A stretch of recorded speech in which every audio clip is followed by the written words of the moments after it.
Boys and girls, if you don't have in your homes 101 Best Poems, I hope that all of your mothers and daddies will see that you do.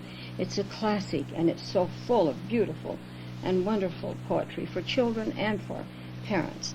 This one is Hiawatha's Childhood, taken from a beautiful, long, really a story in probably, I guess you would say in prose, by Henry Wadsworth Longfellow. You can see how much your grandmother loves him. By the shores of Gitche Gumee, by the shining big sea water, stood the wigwam of Nokomis, daughter of the moon Nokomis. Dark behind it rose the forest, rose the dark and gloomy pine trees, rose the firs with cones upon them. Bright before it beat the water, beat the clear and sunny water, beat the shining big sea water.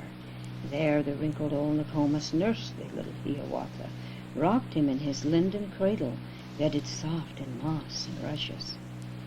Safely bound with reindeer sinews, stilled his fretful wails by saying, "Hush, the naked bear will hear thee," lulled him into slumber singing, "Ee-wa-ee, my little owlet, who is this that lights the wigwam, with his great eyes lights the wigwam? Ee-wa-ee, my little owlet."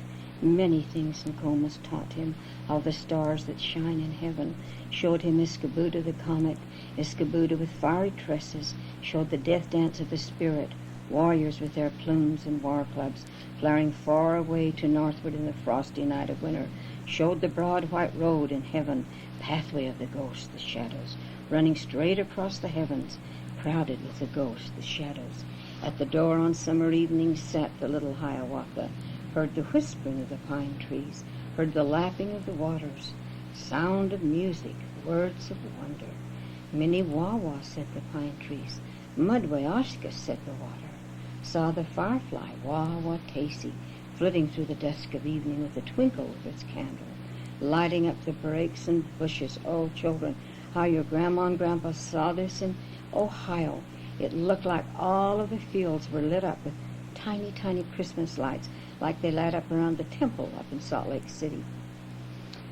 And he sang the songs of children, sang the songs Nokomis taught him.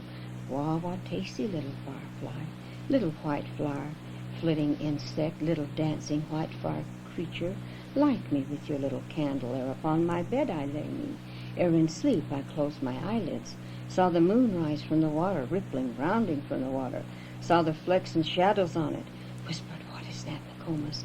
And the good Nokomis answered. Once a warrior, very angry, seized his grandmother and threw her up into the sky at midnight. Right against the moon he threw her. 'Tis her body that you see there.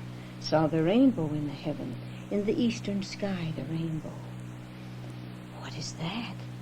Oh, what is that?" he whispered to Nokomis, and the good Nokomis answered.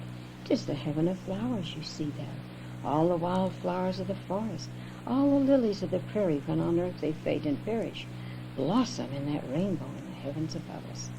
When he heard the owls at midnight hooting, laughing in the forest, "What is that?" he cried in terror.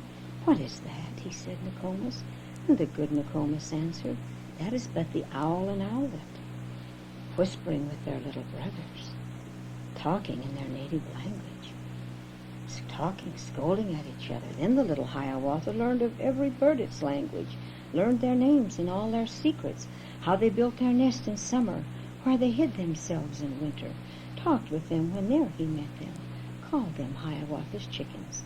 Of all the beasts he learned the language, learned their names and all their secrets, how the beavers built their lodges, where the squirrels hid their acorns, how the reindeer ran so swiftly, why the rabbit was so timid, talked with them whene'er he met them, and called them Hiawatha's brothers.